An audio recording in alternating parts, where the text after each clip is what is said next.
Porque o que fez a Califórnia ser rica não é o que está acontecendo hoje lá. Ela continua rica apesar do que está acontecendo. Você que fala, né? Que lugares ricos se dão ao luxo, podem se dar ao luxo de fazer Exatamente. coisas erradas por mais tempo, mas não para sempre. É uma frase do Ludwig von Mises. Ele fala que o homem rico pode se dar ao luxo de adotar caminhos insanos por mais tempo que o pobre, mas não por tempo Não é ilimitado. infinito, né? Uma hora a conta vai O chegar. dinheiro acaba, basicamente. Como que foi a formação desse estado? Porque a gente olha hoje e a presença de muitos imigrantes lá é um estado que atrai muita mão de obra de fora, até por conta das empresas de tecnologia também, mas por conta da fronteira com o México. Você consegue falar disso, Matt? Sei que você gosta dessa parte. Vou falar só um pouquinho do que eu conheço, assim, tá? E da parte que eu estudo de... Califórnia, viver as vidas sobre as ondas. Não era música assim, porque era um paraíso. A Califórnia, ela tem um grande marco, que é por volta de 1849, entre 47 e 50. Corrida do Ouro. Que é com a Corrida do Ouro, quando eles encontram as primeiras pepitas de ouro ali. E ela tinha uma população ali relativamente pequena, né, majoritariamente de nativos, etc. Isso já falando já é um lugar, um estado americano, né, porque antes era do México, se torna um estado americano e tal, essa história a gente pula. Mas quando eles encontram ouro ali, vários americanos do país inteiro vão para Califórnia, mas várias pessoas, né, assim, milhares de pessoas, quase centenas de milhares de pessoas, elas vêm do mundo inteiro para a Califórnia para tentar a sorte, tentar encontrar ouro. Basicamente, essa Começou assim, então.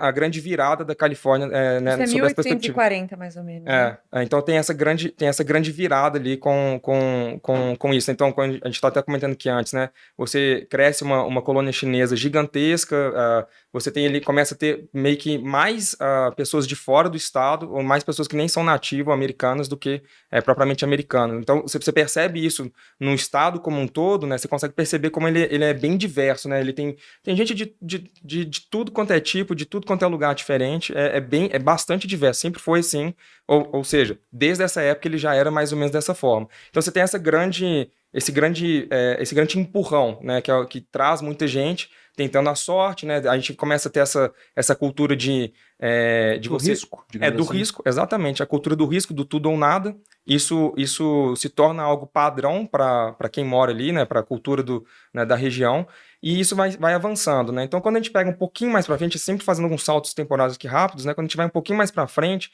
a gente tem outro marco muito importante, que aí já é o marco do final da Primeira Guerra Mundial. Quando a Primeira Guerra Mundial acaba, eu imagino, né? Eu acho que eles não imaginavam que teriam outras guerras mais pra frente. Chamavam de a Grande Guerra e não de Primeira. Exatamente. Essa foi a guerra para acabar com todas as guerras. Então tinha essa perspectiva. E muita tecnologia foi desenvolvida ali. Então essa parte de semicondutores, entre outras placas, enfim, várias coisas diferentes foram feitas ali.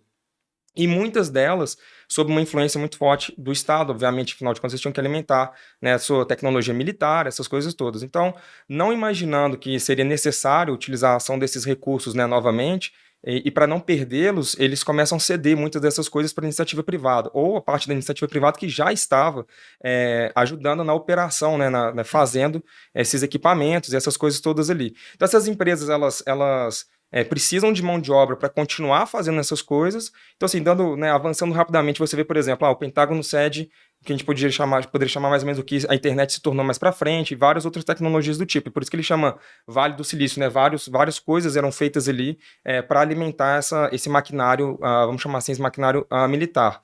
Você começa a ter uma necessidade de educar as pessoas de como fazer, como mexer, etc., porque não tinha mão de obra qualificada, e você começa a ter, então, também ali um avanço na parte educacional. Então, um projeto sensacional que é das universidades da Califórnia, que é algo bem especial que ela tem, né, como se fosse, chamar aqui das universidades estaduais, né, eles têm várias universidades ao longo da sua costa, é um produto, de certa forma, também dessa necessidade de capacitar a mão de obra. UCLA. E trazer essas pessoas qualificadas para trabalhar nessas frentes que ali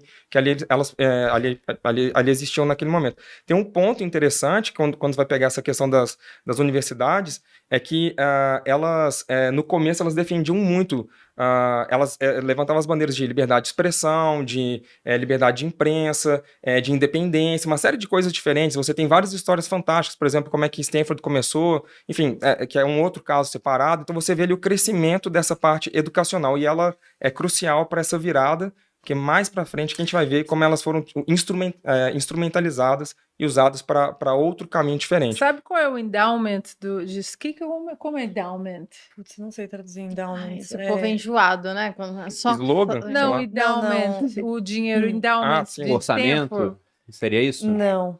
Não, endowment. Eu acho que eu sei o que é isso, porque eu vi um dado num livro do Maurício Benvenuti que era se o dinheiro gerado pelos alunos de Stanford fosse o PIB de um país, também seria gigantesco. Isso.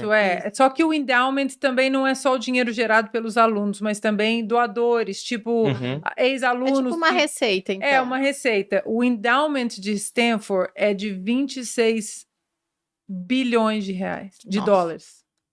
Então, assim, isso que o Matt estava falando, as universidades acabam se tornando mini-cidades e fornecendo toda uma cadeia e uma estrutura de empregos diretos, empregos indiretos, centros de pesquisa, e aí muita gente de fora... Isso não é permitido no Brasil, né? Isso não é permitido no Brasil. Esse tipo de... Nem tem tradução para um endowment, porque você não permite esse tipo de política aqui. Teve uma nanomudança no governo Temer, se eu não estou enganado, permitindo que... Nanomudança é ótimo. Adorei esse termo. Que permitiu que... Foi tão insignificante que é nano. Você já podia pagar a sobremesa no refeitório. Que permitiram que, mais explicitamente, que pesquisas privadas sejam feitas em parceria com as universidades públicas, mas ainda não é algo muito... Eu tenho que pegar os números que eu não sei, mas acho que ainda não é algo tão significativo igual a gente vê lá nos Estados Unidos já de uma forma mais clássica, né?